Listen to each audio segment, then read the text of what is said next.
So చాలా మందికి కూడాను వెరికోస్ వెయిన్స్ చాలా ఇబ్బంది పెడుతూ ఉంటే ముఖ్యంగా కాళ్ళకి సంబంధించి అలాగే కొంచెం ఏజ్ అయిన తర్వాత కూడాను అవి కలర్ చేంజ్ అవ్వడము వెయిన్స్ పైకి కనిపించడము దీనివల్ల ఇంకా ఇతర సమస్యలు కూడా ఉంటాయి అని చెప్పేసి అంటున్నారు డాక్టర్స్. అలాగే పేషెంట్స్ కూడా వాళ్ళు ఫీల్ అవుతూ ఉంటారు, చాలా ఇబ్బంది పడుతూ ఉంటారు. సో అసలు ఇవి ఎందుకు వస్తాయి, ఎంత ఏజ్ లో వస్తాయి, దీన్ని ఎలాగా దాన్ని మనం అధిగమించొచ్చు, దీనికి సంబంధించి డీటెయిల్స్ అన్ని కూడా డాక్టర్ గారిని అడిగి తెలుసుకుందాం. నమస్తే డాక్టర్. నమస్తే అండి. Doctor, varicose veins yeah! బాగా తరచూ వింటూ ఉంటాం ఈ ఇష్యూ గురించి. ముఖ్యంగా పెద్దవాళ్ళు మనం చాలా మందిని చూస్తూ ఉంటాం. నీళ్ళంత ఏదైనా వేసుకుంటే వాళ్ళకి ఇక్కడ వరకు కూడా వెయిన్స్ గ్రీన్ గా బాగా కనిపిస్తూ ఉంటాయి ఉబ్బినట్టు. అదేనా అసలు what is varicose veins issues? Varicose veins అంటే సిరులు. హ్మ్. సిరులలో ప్రాబ్లమ్ ఉన్నప్పుడు దాన్ని వారికోస్, ఎస్పెషల్లీ కాళ్ళల్లో ఉన్నప్పుడు దాన్ని వారికోస్ వెయిన్స్ అంటాం. వారికోస్ వెయిన్స్ అనేది చాలా కామన్ ప్రాబ్లం అండి. ఆల్మోస్ట్ ఒక 4-5% అవుట్ ఆఫ్ 10 4-5 పీపుల్కి ఉంటుందండి. ఓకే. అంత కామన్ అండి. అంటే డిఫరెంట్ స్టేజెస్ లో ఉంటాయి. ఎర్లీ స్టేజెస్ లో పెన్సిల్ తోటి గీతలు గీసినంత సన్నగా ఉంటాయి. దాన్ని స్పైడర్ వెయిన్స్ అంటాం. ఓకే. బాగా పెద్దగా అయ్యి మన స్కిన్ లో నుంచి బయటికి వచ్చి బాగా పెద్దగా కనిపిస్తున్నాయి, బ్లూగా బ్లాక్ గా అన్నప్పుడు. పచ్చబొట్టు వేసినట్టు కనిపిస్తాయి కాళ్ళ పైన సో వాళ్ళకి. అలా కనిపించినప్పుడు దాన్ని వారికోస్ వెయిన్స్ అంటాం ఆ. ఎస్పెషలీ. అండ్ అవి పెద్దగా ఎంత పెద్దగా అవుతున్నప్పుడు అవి పగలడానికి చాలా ఈజీ అవుతాయి. Okay, okay. ఎందుకంటే అవి స్కిన్ లో నుంచి బయటకు వచ్చినప్పుడు మనం ప్యాంట్ వేసుకోవడము, ఏదైనా అవును. పని చేస్తున్నప్పుడు కాలుకి తగలడము, ఉమ్. అలా ఏమైనా తగిలినప్పుడు పగిలి బాగా బ్లీడింగ్ అయ్యే అవకాశం చాలా ఉంటుంది. ఉమ్. అండ్ డిలే చేసినప్పుడు బ్లడ్ క్లాట్స్, పల్మనరీ ఎంబాలిజం కి కూడా దారితీస్తుంది. ఇవన్నీ ఓకే. బ్యాడ్ కాంప్లికేషన్స్ అండి. చాలా మంది కాకపోవచ్చు, అవును. అలా అని చెప్పి అందరికి అవుతుంది బట్ అనట్లేదు. రేర్ కేసెస్ లో ఇవి అవుతాయి. అండ్ ఇవి చాలా అవాయిడబుల్ కాంప్లికేషన్స్ అండి. అవును. సో ఎస్పెషలీ వారికోస్ వెయిన్స్ అంటే మనకి కాళ్ళల్లో బాగా లాగినట్టు, ఎస్పెషలీ ఈవినింగ్ టైమ్స్ లో. ఉమ్. ఎందుకంటే పొద్దుటి నుంచి సాయంత్రం వరకు వర్క్ చేసుకొని వస్తాము. మ్మ్. నిలబడి పనిచేసే వాళ్ళకి, especially teachers, um. Policemen, security guards, manual labour చేసే వాళ్ళకి చాలా కామన్ గా కనిపిస్తాయి. ఎందుకు అంటే మనం నిలబడ్డప్పుడు సిరులు అంటే 2 రక్తనరాలు ఉంటాయండి. గుండె నుంచి కాళ్ళకి రక్తనరాలని ఆర్టరీస్ అంటాం. వెయిన్స్ అనేటివి కింది నుంచి వాపస్ గుండెకి రిటర్న్ తీసుకునేటివి. సో ఈ రిటర్న్ వచ్చే దాంట్లోని మనం సిరులు అంటాము. ఈ సిరులలో ప్రాబ్లం వచ్చినప్పుడు, అంటే వెయిన్స్ లో ప్రాబ్లం వచ్చినప్పుడు కాళ్ళల్లో ఎస్పెషలీ దాన్ని వారికోస్ వెయిన్స్ అంటాం. సో ఈ వారికోస్ వెయిన్స్ లో ఏంటి అంటే మనకి వాల్వ్ లాగా ఉంటుందండి. వాల్వ్స్ అన్నప్పుడు బేసిక్ గా ఒక బ్లాకేజ్ లాగా.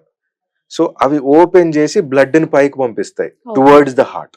అండ్ ఈ వాల్వ్స్ డ్యామేజ్ అయినప్పుడు, లేకపోతే పుట్టుకతోటే కొద్దిగా అబ్నార్మాలిటీ ఉన్నప్పుడు ఈ వారికోస్ వెయిన్స్ అనేది డెవలప్ అయ్యేది చాలా కామన్ అండి. అండ్ ఎస్పెషలీ బాగా చాలా టైం నిలబడి బాగా వెయిట్ ఎక్కువ ఉన్న వాళ్ళకి చాలా కామన్ గా వస్తాయి. వెయిట్ ఎక్కువ ఉన్నప్పుడు మన బాడీ ఎక్కువ వర్క్ చేయాలి. సో దానివల్ల ఖరాబ్ అయ్యే అవకాశం ఉంటుంది. నిలబడ్డప్పుడు అగేన్స్ట్ గ్రావిటీ మన బాడీలో బ్లడ్ పంప్ చేయాలి. సో ఆ వాల్వ్స్ కూడా కొన్ని ఏళ్ల తర్వాత అవన్నీ ఫంక్షన్ తక్కువ అవుతాయి. సో సేమ్ దానివల్ల ఈ ప్రాబ్లమ్స్ వస్తాయండి చాలా మందికి. డాక్టర్, అంటే యాక్చువల్ గా పెద్దవాళ్ళలో చూస్తూ ఉంటాము, బట్ అసలు ఏ ఏజ్ లో స్టార్ట్ అవుతుంది? ఇది ఆల్మోస్ట్ మనము మెచ్యూరిటీ అయినాక కూడా కొందరికి స్టార్ట్ అవుతాయి. And especially manual labour work చేసే వాళ్ళకి యాజ్ ఎర్లీ యాజ్ 24-25 కూడా చాలా పెద్దవి చూస్తాం. బాగా నిలబడి పనిచేసే వాళ్ళకి, ఎస్పెషలీ పోలీస్మెన్ అనుకోండి, పోలీస్మెన్ కి ఎస్పెషలీ ట్రాఫిక్ పోలీస్మెన్ చాలా కామన్ అండి. అదైతే వాళ్ళు ఎట్లా అంటే ఆల్మోస్ట్ ఫుల్ డ్యూటీ నిలబడి ఉంటారు, 18 hours నిలబడి ఉంటారు. సో వాళ్ళకైతే చాలా కామన్ గా వస్తాయి. ఓకే డాక్టర్, మీరు ఇచ్చే ట్రీట్మెంట్ ఏంటి స్పెషల్? సో బేసిక్ గా ఏ మాత్రం సర్జరీ చేయకుండా, అంటే సర్జరీది ఎక్స్ప్లెయిన్ చేద్దాం లేండి ఫస్ట్. సో సర్జరీలో పాతకాలం అంటే ఆల్మోస్ట్ ఆబ్సలీట్ అండి. ఇప్పుడు surgical procedure is almost obsolete. Vein stripping అంటాం. అంటే ఒక కట్ చేసి ఆ వెయిన్ ని పట్టుకొని బాగా లాగి గుంజేయడం, బయటికి మొత్తం వెయిన్ ని స్ట్రిప్ చేయడం. ఆల్మోస్ట్ బార్బారిక్ ప్రొసీజర్ అండి. హై అమౌంట్ ఆఫ్ రికరెన్స్ ఉండేది. ఎందుకంటే లాగినప్పుడు సగం వెయిన్ ఊడిపోతుంది, సగం లోపలే ఉంది అనుకోండి, సైడ్ ఛానల్ లాగా పక్కకి. సో అదంతా ఫామ్ అయ్యేటివి. సో దాని తర్వాత యాజ్ టెక్నాలజీ అడ్వాన్స్మెంట్స్ వచ్చినప్పుడు అల్ట్రాసౌండ్ లో చూసుకుంటూ ఒక సింగిల్ నీడిల్ పెట్టి లోపలికి మనం ఒక చిన్న లేజర్ ప్రోబే కానివ్వండి, రేడియో ఫ్రీక్వెన్సీ అంటే మన రేడియో వేవ్స్ ఆ టెక్నాలజీ వాడి, లేదు అంటే మైక్రోవేవ్, మన ఇంట్లో యూజ్ చేసే మైక్రోవేవ్ టెక్నాలజీ ఉంది కదా, సేమ్ మైక్రోవేవ్ టెక్నాలజీ. అది కాకపోతే మన గ్లూ, ఫెవిక్విక్ బేసిక్ గా అది మెడికల్ గ్రేడ్ గ్లూ అంటాం. అవును. సో ఆ మెడికల్ గ్రేడ్ గ్లూని యూజ్ చేసుకుంటూ ఆ వెయిన్స్ ని అతకబెట్టడం. ఓకే. సో అది ఈ టైప్స్ ఆఫ్ ప్రొసీజర్స్ అన్ని చేయొచ్చండి. ఓకే. ఈ టైప్స్ ఆఫ్ ప్రొసీజర్స్ ఏ మాత్రము కట్ చేయడము, ఏ మాత్రము ఉండదు. కుట్లేయడము అనేది ఏ మాత్రం లేదు. హ్మ్. And simple day care procedure, very minimal pain అండి. ఎందుకంటే మనం కట్ చేయనప్పుడు పెయిన్ ఉండదు. సో అవును. చాలా మినిమల్. హ్మ్. అంటే మీరు అన్నట్టుగా ఆహ్, వెయిన్ నీడిల్ ఆ! నీడిల్‌తో బేసిక్‌గా అన్నారు. అల్ట్రాసౌండ్‌లో స్క్రీనింగ్ చేస్తా ఉన్నా, హ్మ్. చూస్తా ఉన్నప్పుడు మనకు కనిపిస్తా ఉంటది వెయిన్ హ్మ్. ఎక్కడుంది. ఈ వెయిన్‌లోకి ఓ చిన్న నీడిల్ పెడితే యాక్సిస్ వస్తది. హ్మ్. యాక్సిస్ అంతే, చిన్న అంతే. నీడిల్ అంతే. అండి. హ్మ్. ఆ నీడిల్ లోపల నుంచి మనం ఈ లేజర్ ఫైబర్ అన్నా, ఈ వేరే టెక్నిక్ కావాల్సిన ఫైబర్‌ని లోపలికి పెట్టి, ఏ వెయిన్ ప్రాబ్లమ్ ఉందో ఆ హ్మ్. వెయిన్‌ని లోపటి నుండే క్లోజ్ చేయడం ఓకే. అండి. మిగిలిందేమి డిస్టర్బ్ అవ్వదు. ఏమి డిస్టర్బ్ చేయకుండా అసలు. మీకు నొప్పి లేకుండా కావాలంటే లోకల్ అనస్థీషియా కూడా ఆ వెయిన్ చుట్టూ ఇచ్చేస్తే ఆ పెయిన్ కూడా ఉండదు, తెలిసినట్టు హ్మ్. చేస్తున్నట్టు. సో ఆ ప్రొసీజర్ చేసినప్పుడు మనం ఏమి కట్ చేయము. అవును. ఏది లేదు. అండ్ పొద్దునొచ్చి సాయంత్రం ఇంటికెళ్ళిపోవచ్చు. సింపుల్ డే కేర్ ప్రొసీజర్ అండి. ఓకే. ఓకే. సో సో, గతంలో అంటే ఈ సర్జరీ చేస్తే ఇంచుమించు 11 డేస్, 1 వీక్ పైనే ఓహ్! డెఫినెట్. ఉంచేసేవాళ్ళు ఆ! హాస్పిటల్స్‌లో. బట్ ఇప్పుడు 1 ఇప్పుడు డేలోనే 11 అవర్స్ లోపల ఇంటికెళ్ళిపోతారండి. అవునవును. డేస్‌ని డెఫినెట్‌గా. అవర్స్‌లోకి చేంజ్ యాహ్! అయిపోయింది. ఎంత టైం పడుతుంది డాక్టర్? అంటే వాళ్ళ నార్మల్‌గా around procedure is about 45 minutes అండి. హ్మ్. బేసికల్లీ 45 మినిట్స్‌లో మనము ప్రొసీజర్ అయిపోయిన తర్వాత ఒక 1 ½ అవర్ అబ్జర్వేషన్ లాగా పెట్టుకుంటాము. హ్మ్. ఆ తర్వాత we discharge the patient home అండి. Hmm. Definitely. Hmm. Usually they come back for follow up after about 10-15 days. Hmm. కానీ నెక్స్ట్ డే నుంచే వర్క్‌కెళ్ళొచ్చు. They can start doing their normal work. Okay. డెఫినెట్‌గా. Okay. Hmm. Doctor యాక్చువల్‌గానే ఇప్పుడు మనం ముందు అనుకున్నట్టుగా వీళ్ళకి ఎక్కువ సేపు నిల్చుంటారు. ఇప్పుడు ఎక్సర్‌సైజ్ చేసేవాళ్ళు ఉంటారు రొటీన్‌గాను. డైలీ ఎక్సర్‌సైజ్ అలవాటు ఉంటుంది హ్మ్. వాళ్ళకి. ఇలా ఏదైనా వెరికోస్ వెయిన్స్ స్టార్ట్ అవుతున్నాయి అని ఏమైనా ఫీల్ వస్తే వాళ్ళు ఎక్సర్‌సైజ్ త్రూ గాని లేదా ఏదైనా ఫుడ్ చేంజ్ వల్ల హాబిట్స్ వలన గాని ఏమైనా తగ్గించుకునే ఛాన్స్ ఉంటుందా? ఎర్లీ స్టేజెస్‌లో ఉన్నప్పుడు ఎస్పెషల్లీ స్పైడర్ వెయిన్స్ లాగా అంటే ఆ పెన్సిల్ ఉండేటివి. తోటి గీత గీసినట్టు సన్నగా ఉంటాయండి. హ్మ్. కనిపించినట్టు. ఆ స్టేజ్‌లో మనం నార్మల్‌గా ఎక్కువ టైం నిలబడడం అవాయిడ్ చేయడం ఒకటి. హ్మ్. మనం ఎక్కువ టైం నిలబడే జాబ్ జోనే. ఇప్పుడు పోలీస్ మెన్ అవునవును. ఉన్నారు. వాళ్ళకి ఆప్షన్ ఉండదు. తప్పదింక వాళ్ళకి. కానీ every half an hour, 40 minutes take rest. Hmm. ఒక 10 మినిట్స్ కూర్చోండి. అంటే హ్మ్. బాడీకి కూడా రెస్ట్ ఇచ్చినట్టు. సో, అవును. రీసెట్ అయినట్టు బేసిక్‌గా అది. కొంచెము ఎస్పెషల్లీ వైటమిన్ సి ఏమన్నా డ్యామేజ్ అయినా సరే హ్మ్. వైటమిన్ సి ఇప్పుడు ఆరెంజెస్, హ్మ్. లెమన్స్ హ్మ్. ఆ జ్యూసెస్ తాగితే కొంచెం రిపేర్ ఫంక్షన్ ఎక్కువుంటది. అంటే బాడీ అదంతకదే కొంచెం హ్మ్. రిపేర్ చేసుకోవడానికి ట్రై చేస్తది. హ్మ్.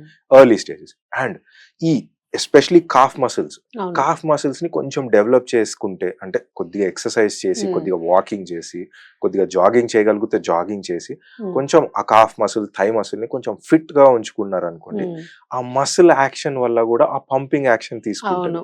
సో, ఆ లోడ్ అనేది కూడా కొద్దిగా తగ్గుతది. సో, హ్మ్. ఈ ఎర్లీ స్టేజెస్‌లో ఉంటే ఈ ట్రీట్మెంట్ అండ్ యోగా డెఫినిట్‌గా చేయొచ్చండి. అవును. సో, ఇవన్నీ చేసి మీరు కొంచెం maybe you can prolong your treatment time or hmm. Completely avoid.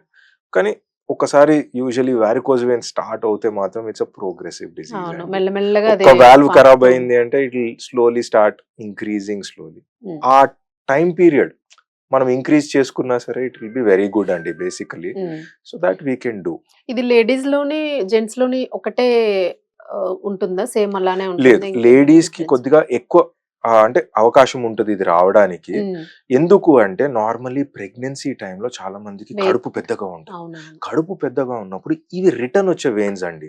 అంటే ఓకే. వెయిన్స్ అనేటివి రిటర్న్ బ్లడ్ హ్మ్. హార్ట్‌కి తీసుకోవాలి.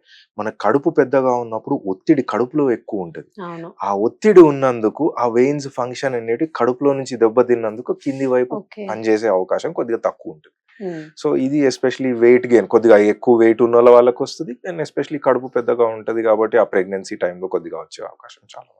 హ్మ్. సో, యాక్చువల్‌గా చాలా మంది నెగ్లెక్ట్‌గానే ఉంటారు. అంటే హ్మ్. కాళ్ళకే గదా! అండ్ ఎప్పుడో వచ్చేది గదా! అని. సో, మీరేం సజెస్ట్ చేస్తారు అంటే వీళ్ళకి? బేసిక్‌గా ఇది నొప్పి ఉందా? లేదా? అనేది ఇంపార్టెంట్ కాదండి. హ్మ్. ఎంత సివియారిటీ ఉన్నది. హ్మ్. చాలా మందికి నాకు ఇలానే ఉన్నదండి. నాకు 10 ఏండ్ల నుంచి ఉన్నాయి. నాకేం నొప్పి లేదు అవును అంటారు. అంటారు. బట్ కానీ ప్రాబ్లమ్ ఏంటి అంటే చాలా పెద్ద పెద్దగా ఇంతింత హ్మ్. వాచ్ ఉంటాయి. అవును. ఆ వాచ్ ఉన్నప్పుడు దాంట్లో బ్లడ్ పోవడానికి స్లో అయిపోతది. హ్మ్. స్లో బ్లడ్ పోయినప్పుడు ఆ బ్లడ్ క్లాట్ అనేది ఫార్మ్ అయ్యే అవకాశం ఎక్కువ అవుతుంది. హ్మ్. సో, ఆ స్టేజ్‌కొచ్చే వరకు వెయిట్ చేయకుండా హ్మ్. ఎర్లీగా దాన్ని ట్రీట్ చేసినా, లేకపోతే కంప్రెషన్ స్టాకింగ్స్ చేసి ప్రివెంట్ చేయడానికన్నా ట్రై చేయడం అనేది చాలా బెటర్ అండి హ్మ్. యూజువల్‌గా. హ్మ్. ఓకే. Nice Yeah. డాక్టర్. అంటే చాలా మందికి వెరికోజ్ వెయిన్స్ ఇష్యూ అయితే ఉంటుంది. Hmm. వాళ్ళు లైట్ తీసుకుంటూ ఉంటారు. బట్ మీరు చెప్పినట్లుగా కొన్ని సైడ్ ఎఫెక్ట్స్ కూడా వచ్చే ఛాన్స్ ఉంటుంది కదా Definite వెరికోజ్ గా. వెయిన్స్ వలన. డాక్టర్ అంటే లాస్ట్ ఒక డౌట్ నాకు గాల్ బ్లాడర్ కి దీనికి ఏమైనా సంబంధం ఉంటుందా? అంతగా ఏమి ఉండదండి. ఉండదా? ఓకే. అదొక డౌట్ ఉంది. Yeah. Right doctor. Thank you. Sure. Thank you.